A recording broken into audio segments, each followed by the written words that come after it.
오늘 하나님께서 우리에게 주시는 말씀은 사도행전 10장 34절부터 43절까지입니다.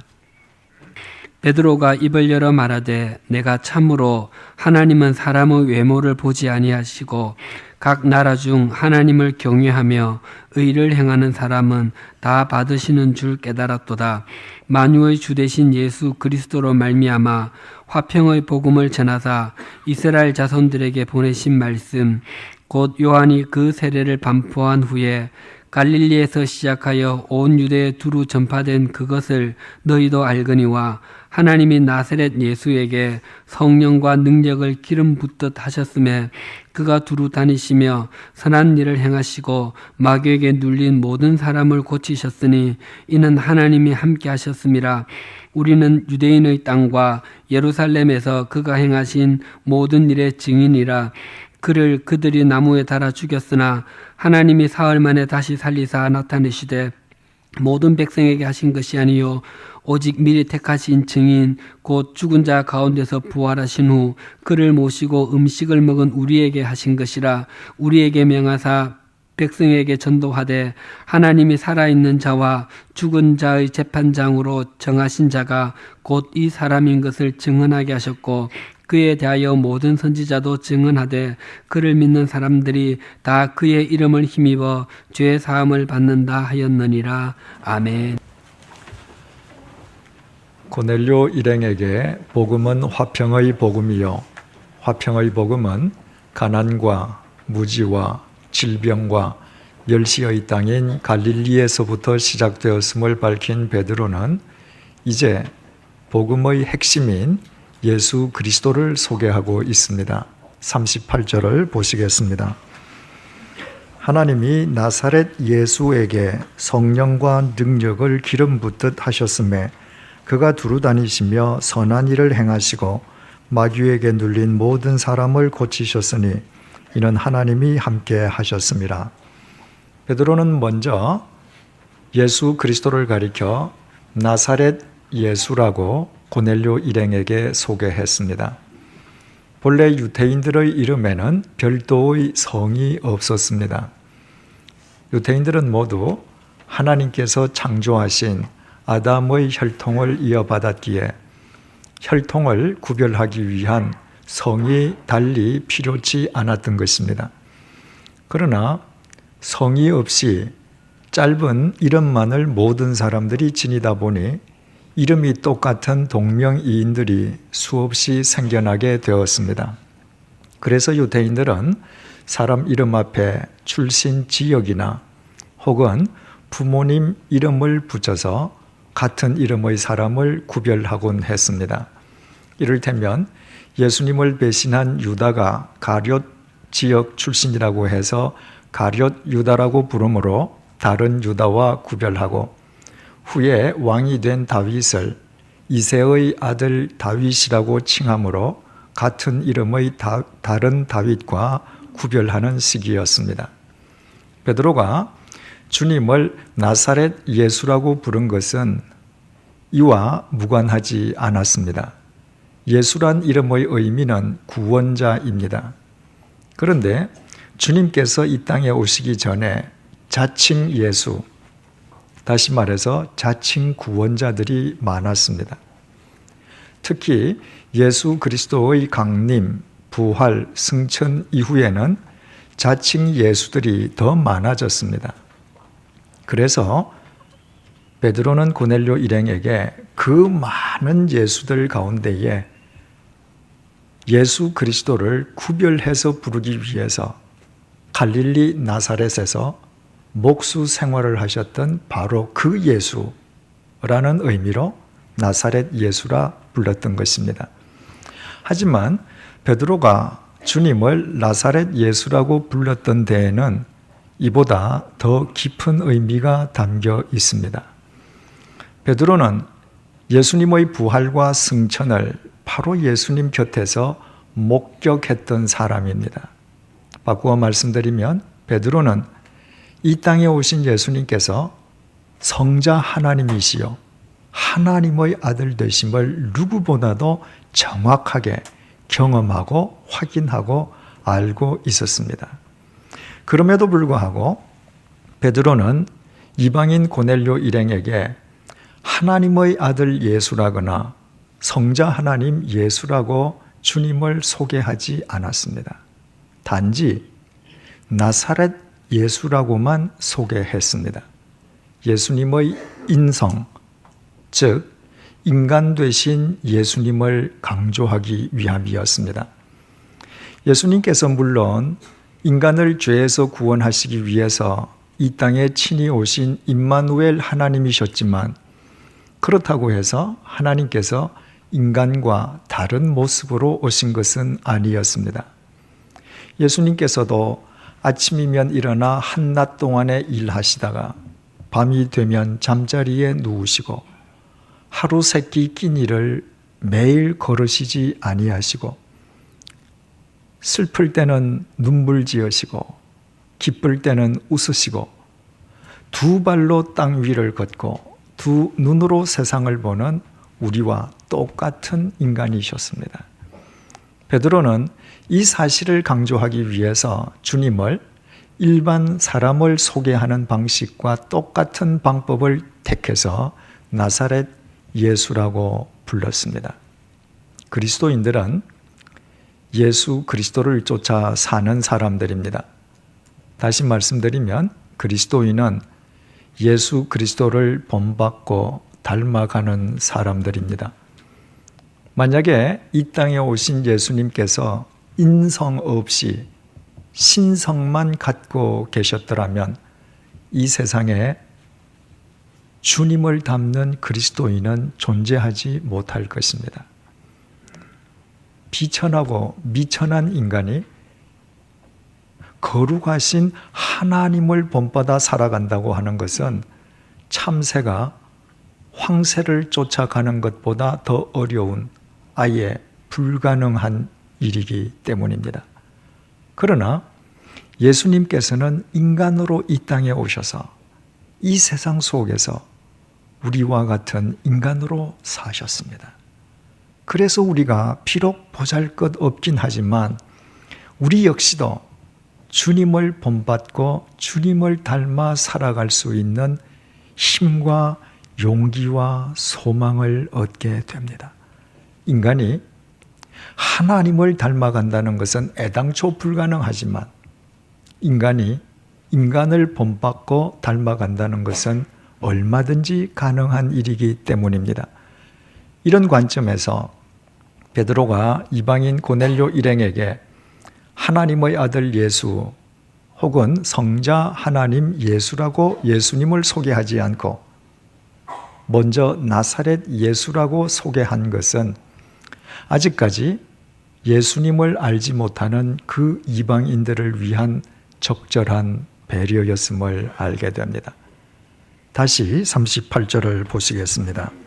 하나님이 나사렛 예수에게 성령과 능력을 기름 붓듯 하셨음에 그가 두루다니시며 선한 일을 행하시고 마귀에게 눌린 모든 사람을 고치셨으니 이는 하나님이 함께 하셨음이라. 베드로는 인간으로 이 땅에 오신 나사렛 예수님께서 이 땅에 계시는 동안 선한 일을 행하시고 마귀에게 눌린 사람들을 고쳐주셨다고 증언했습니다. 공생의 3년 기간 동안에 예수님께서 수없이 많은 일을 행하셨음에도 불구하고 베드로는 예수님의 그 많은 행적을 이 두 가지로 압축해서 표현했습니다. 우리말 선한 일을 하다고 번역된 헬라어 동사 유에르게테오는 본래 은혜를 베푼다는 의미입니다. 사람이 언제 어느 곳에서나 자신이 만나는 사람에게 은혜를 베푸는 시혜자가 되고 또 마귀에게 억눌린 사람을 고쳐주는 치유자가 된다는 것은 사람으로서는 불가능한 일입니다. 인간에겐 그와 같은 능력이 없기 때문입니다. 그런데도 인간으로 이 땅에 오셨던 나사렛 예수님께서는 그 일을 행하시고 언제 어디서나 은혜를 베푸는 시혜자와 사람을 고쳐주시는 치유자의 삶을 사셨습니다. 어떻게 이것이 가능할 수 있었겠습니까? 이 질문에 대한 베드로의 답변은 지극히 간단합니다. 하나님께서 예수님, 나사렛 예수에게 성령과 능력을 기름 붓듯 해 주셨기 때문입니다. 옛날 유대인들은 왕이나 제사장을 세울 때에 당사자의 머리 위에 기름을 붓는 예식을 행하였습니다. 그때 기름이 머리에서부터 시작해서 얼굴을 타고 옷에 흘러내리기까지 많은 양의 기름을 부어 주었습니다. 따라서 하나님께서 성령과 능력을 기름 붓듯 하셨다고 하는 것은 예수님으로 하여금 성령과 능력이 충만토록 해 주셨다는 뜻이 됩니다. 대체 하나님께서 어디에 계셨기에 인간으로 이 땅에 오신 나사렛 예수님에게 성령과 능력을 기름 붓듯 해 주신 것입니까? 38절을 다시 보시겠습니다. 하나님이 나사렛 예수에게 성령과 능력을 기름 붓듯 하셨음에 그가 두루다니며 선한 일을 행하시고 마귀에게 눌린 모든 사람을 고치셨으니 이는 하나님이 함께 하셨습니다. 하나님께서는 나사렛 예수님과 함께 하고 계셨습니다. 그리고 하나님께서 그 나사렛 예수님에게 성령과 능력을 기름 붓듯 해 주셨습니다.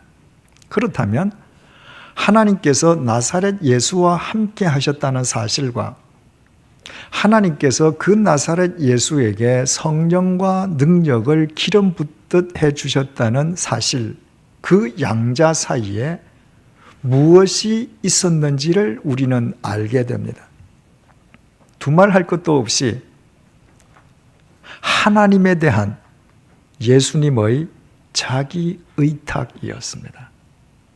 나사렛 예수님은 자신과 함께하고 계시는 하나님께 자기 자신을 철저하게 의탁했고 그때 성령과 능력을 기름 붓듯 해주시는 하나님의 은총 속에서 나사렛 예수님은 시혜자와 치유자의 삶을 살 수 있었습니다.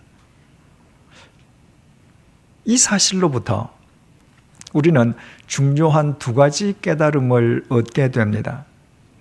먼저는 우리가 비록 보잘것 비천하기는 하지만 그러나 우리 역시 하나님께 우리 자신을 의탁하기만 하면 성령과 능력을 기름 붓듯 해주시는 하나님의 은총 속에서 우리 역시도 시혜자와 치유자의 삶을 살 수 있다는 깨달음입니다. 2000년 전에 인간으로 이 땅에 오신 나사렛 예수님과 함께 하셨던 하나님께서는 21세기 오늘 대체 어디에 계십니까? 그 하나님께서는 무소부재하신 하나님이십니다. 우리가 언제 어디에 있든 하나님은 항상 우리와 함께 하십니다. 그러므로 우리가 그 하나님에 대해 깨어 있으면서 그 하나님께 우리 자신을 맡기기만 하면 2000년 전에 나사렛 예수에게 그렇게 하셨던 것처럼 하나님께서는 우리에게도 성령과 능력을 기름 붓듯 해 주십니다. 그리고 하나님의 그 은혜를 힘입어 우리 역시 이 시대의 역사 속에서 시혜자와 치유자의 삶을 살 수 있습니다. 그 좋은 예가 바로 본문 속 베드로입니다. 베드로 역시 우리와 똑같은 비천한 인간이었습니다. 하지만 베드로가 자신과 함께 하시는 하나님께 자기 자신을 온전히 맡겼을 때 성령과 능력을 기름 붓듯 부어주시는 하나님의 은혜 속에서 그는 일평생 그가 만나는 모든 사람을 위해 시혜와 치유의 삶을 살 수 있었습니다. 이것은 우리가 너무나도 잘 아는 사실이기에 더 이상 재론할 필요도 없을 것입니다. 우리가 본문을 통해서 얻게 되는 또 하나의 깨달음은 사람들에게 은혜를 베푸는 것과 마귀에게 억눌린 사람을 고쳐주는 것은 불가분의 관계에 있다는 깨달음입니다. 하나님께서 나사렛 예수에게 성령과 능력을 기름 붓듯 해 주셨을 때 예수님께서는 사람에게 은혜를 베푸는 시혜의 삶과 마귀에게 억눌린 사람을 고쳐주시는 치유의 삶을 동시에 사셨습니다. 그 두 가지 사역 가운데에 어느 하나의 사역만 드러난 것이 아니라 그 두 사역이 나사렛 예수님의 삶을 통해 동시에 드러났다고 하는 것은 사람에게 은혜를 베푸는 것과 마귀에게 억눌린 사람을 고쳐주는 것은 결코 분리될 수 없음을 뜻한다는 사실을 깨닫게 됩니다. 사람에게 은혜를 베푼다고 하는 것은 마귀에게 억눌린 그의 삶을 해방시켜주는 것이요, 마귀에게 억눌린 사람을 해방시켜주는 것보다 사람에게 베풀 수 있는 더 큰 은혜는 없다는 것입니다. 그렇다면 우리 역시도 나사렛 예수님을 본받아서 마귀에게 눌린 사람을 해방시켜주기 위해서는 본문에서 마귀에게 눌린 사람이라고 표현한 이것이 구체적으로 무엇을 의미하는지 바르게 이해해야 할 필요가 있습니다. 나사렛 예수님께서 마귀에게 억눌린 사람들을 고쳐주시기 이전에 나사렛 예수님 당신 자신이 마귀의 유혹을 받았던 적이 있습니다. 40일 동안 금식하셨던 예수님을 향해서 마귀가 내가 정말 하나님의 아들이라면 돌들로 떡덩이를 만들라고 유혹했습니다. 사람이 돌로 떡을 만들 수 있다면 돌로 황금인들 만들지 못하겠습니까? 그것은 바로 물질에 대한 유혹이었습니다. 두 번째 유혹은 높은 곳에서 뛰어내려 내 스스로 하나님의 아들임을 입증하라는 명예의 유혹이었고, 마지막으로는 천하 만국의 권세를 다 줄 것인즉 마귀 자신에게 경배하라는 권력의 유혹이었습니다. 이를테면 본래부터 인간 속에 내재되어 있는 물질욕, 명예욕, 권력욕을 섬기라는 유혹이었습니다. 한마디로 자기 욕망과 자기 자신을 하나님으로 숭배하라는 욕망이었습니다. 이것은 창세기 3장에서부터 시작된 마귀의 인간에 대한 일관된 유혹입니다. 마귀가 에덴 동산에 있는 하와에게 하나님께서 금하신 금단의 열매를 먹기만 하면 스스로 눈이 밝아 하나님처럼 될 것이라고 유혹했습니다. 그 유혹에 빠져 하와는 하나님의 말씀을 외면하고 선악과를 먹었습니다. 이유는 스스로 하나님이 되어 자기 자신을 하나님으로 섬기기 위함이었습니다. 이 이후부터 인간은 자기 욕망과 자기 자신에게 갇힌 자기 억압의 덫에 빠지고 말았습니다.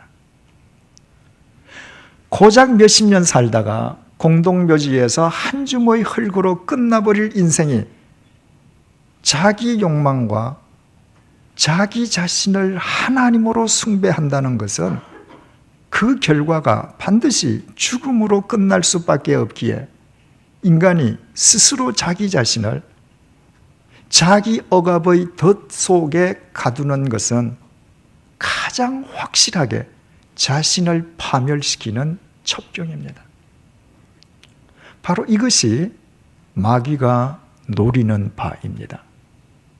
마귀는 사람을 바로 세우고 살리는 생명의 존재가 아니라 어떻게 해서든 사람을 파멸시키려는 악의 실체이기 때문입니다. 그러므로 마귀에게 억눌린 사람이란 흔히 생각하듯이 단순히 더러운 귀신 들린 사람만을 일컫지 않습니다. 마귀에게 눌린 사람이란 자기 욕망과 자기 자신을 하나님으로 섬기면서 자기 억압의 덫에 갇혀 있는 모든 사람을 일컫습니다.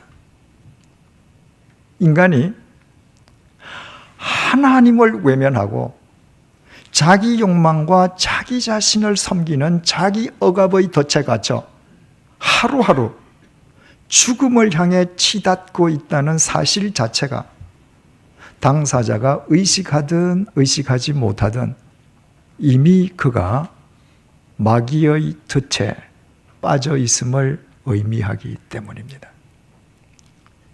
따라서 마귀가 예수님에게 물질욕, 명예욕, 권력욕의 유혹을 던졌다고 하는 것은 예수님을 자기 욕망과 자기 자신의 감옥 속에 가두어 자기 억압의 덫에 빠뜨리기 위함이었습니다. 그러나 예수님께서는 마귀가 던진 자기 억압의 그 유혹의 덫을 말씀으로 물리치셨습니다. 기록되었으되 사람이 떡으로만 살 것이 아니요 하나님의 입으로부터 나오는 모든 말씀으로 살 것이니라 하였느니라. 기록되었으되 주 너의 하나님을 시험치 말라 하였느니라. 사탄아 물러가라. 기록되었으되 주 너의 하나님을 경배하고 다만 그를 섬기라 하였느니라. 이처럼 예수님께서는 집요한 사탄의 공격을 하나님의 말씀으로 분쇄하셨습니다. 아담과 하와는 자기 억압의 덫에 빠져서 하나님의 말씀을 버렸는데 나사렛 예수님은 아담과 하와가 버렸던 그 하나님의 말씀으로 마귀가 던진 자기 억압의 덫을 분쇄하신 것입니다. 나사렛 예수님은 그것으로 그치시지 않고 그 이후에 마귀에게 눌린 모든 사람들, 자기 욕망과 자기 자신의 감옥에 갇힌 자기 억압의 덫에 빠져 있는 모든 사람들을 자기 억압의 덫으로부터 탈피하여 하나님과 바른 관계를 맺을 수 있도록 치유해 주셨습니다. 이것이 나사렛 예수께서 사람들에게 베풀어 주신 은혜였고 치유였습니다. 나사렛 예수님의 치유는 육체에 국한되지 않았습니다.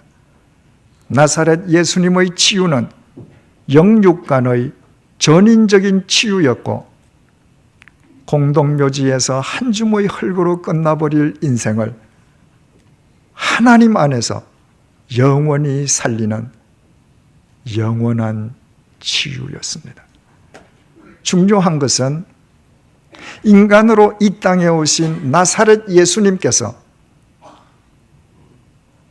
성령과 능력을 기름 붓듯 해주시는 하나님의 은혜 속에서 말씀으로 이 모든 일을 행하셨다는 것입니다. 우리는 여기에서 하나님께 자기 자신을 의탁한다는 것은 곧 하나님의 말씀에 자기 자신을 의탁하는 것임을 알게 됩니다. 38절 말씀을 한 번 더 보시겠습니다.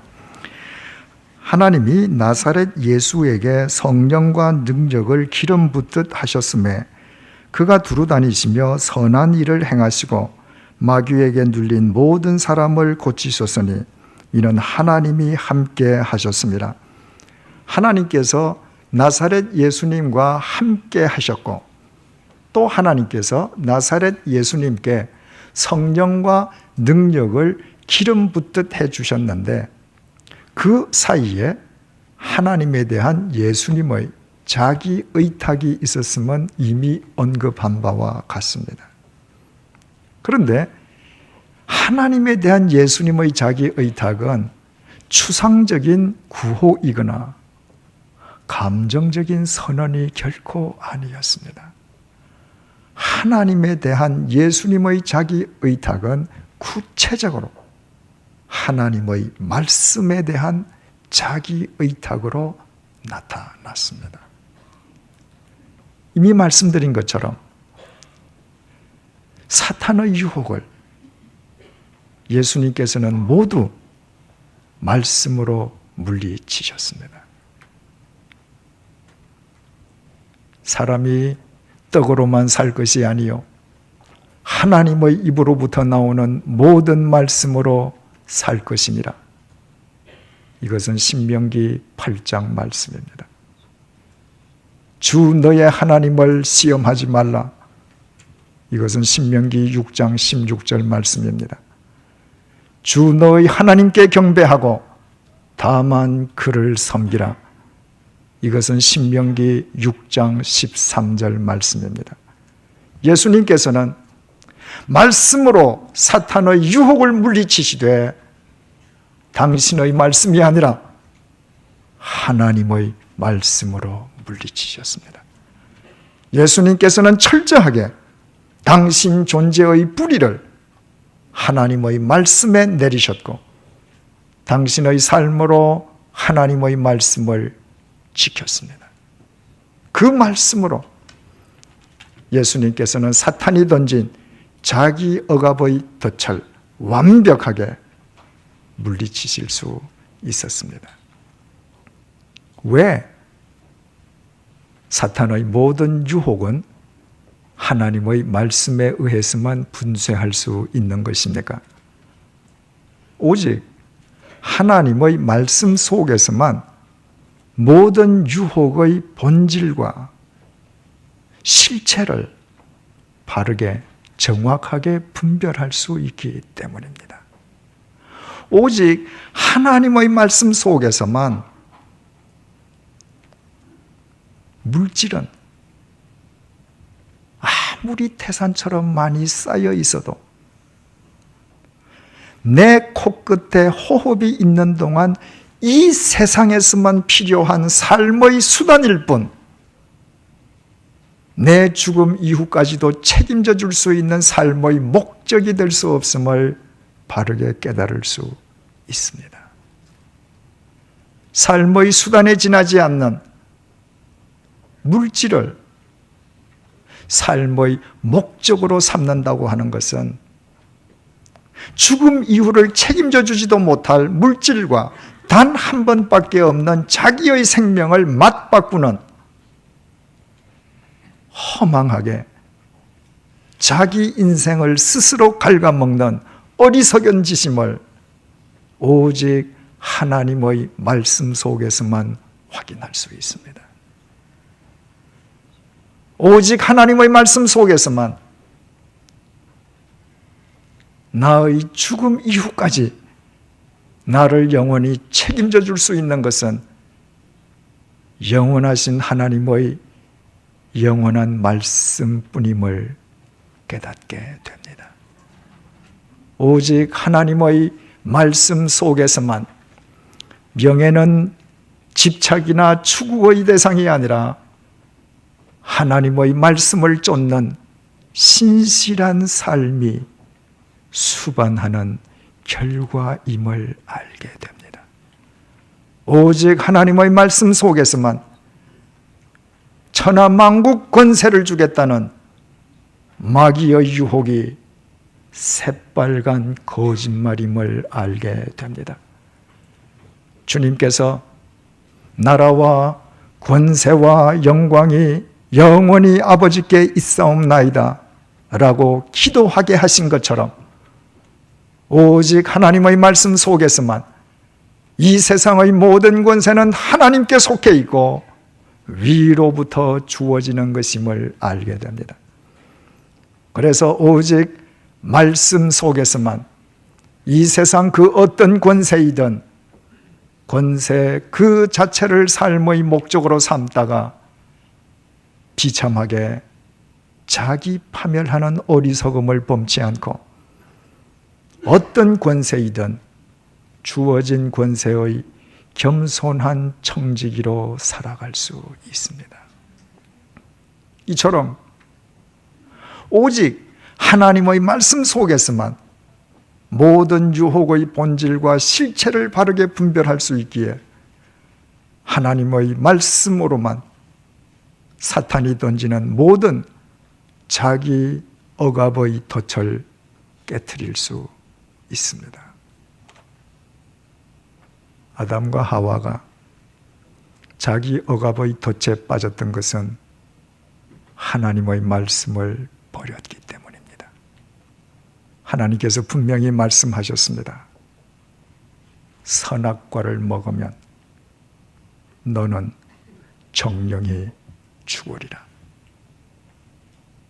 그러므로 아무리 선악과가 보암직하고 먹음직하고 탐스럽게 보여도 그 본질은 죽음이었습니다. 그러나 하나님의 말씀을 버린 아담과 하와는 그 본질을 분별하지 못했습니다.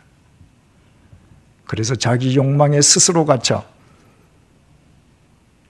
죽음의 열매를 먹고 매일매일 자기 생명을 허망하게 갉아먹는 자기 억압의 덫에 빠지고 말았습니다.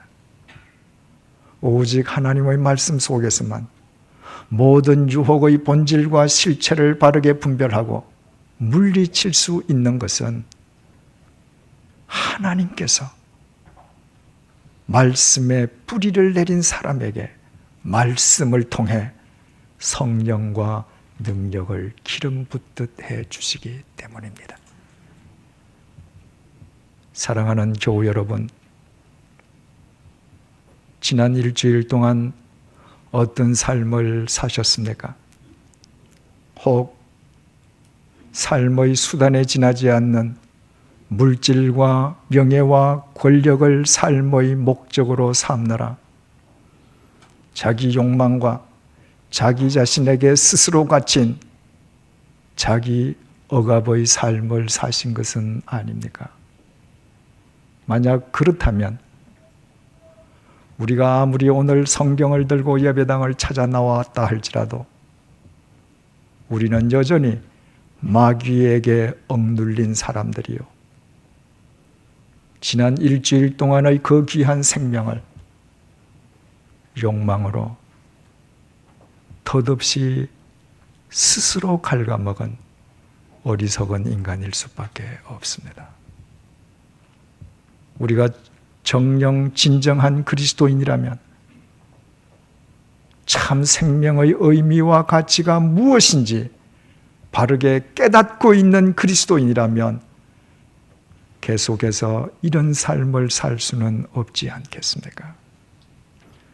우리 모두 눈을 크게 열고 우리의 삶 속에 임해 계시는 하나님을 바라보십시다. 예수 그리스도 안에서 우리를 죽음으로부터 생명의 자리로 인도해 주신 하나님을 바라보십시다. 그 하나님의 말씀에 우리 삶의 뿌리를 내리십시다. 그 말씀에 우리 자신을 온전히 의탁하십시다. 그 말씀을 우리의 삶으로 지키십시다. 그때부터 우리는 자기 억압의 덫에서 탈피하여 더 이상 수단과 목적을 혼동하지 않는 참 생명의 삶을 살게 될 것이요, 나아가 마귀에게 억눌린 모든 사람을 해방시켜주는 진정한 치유자가 될 것입니다. 오직 그것만이 우리의 코끝에서 호흡이 멎는 순간 후회하지 않는 유일한 길입니다.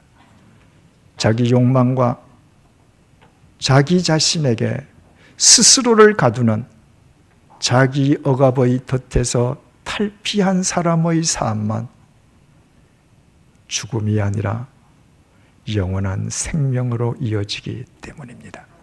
기도하시겠습니다.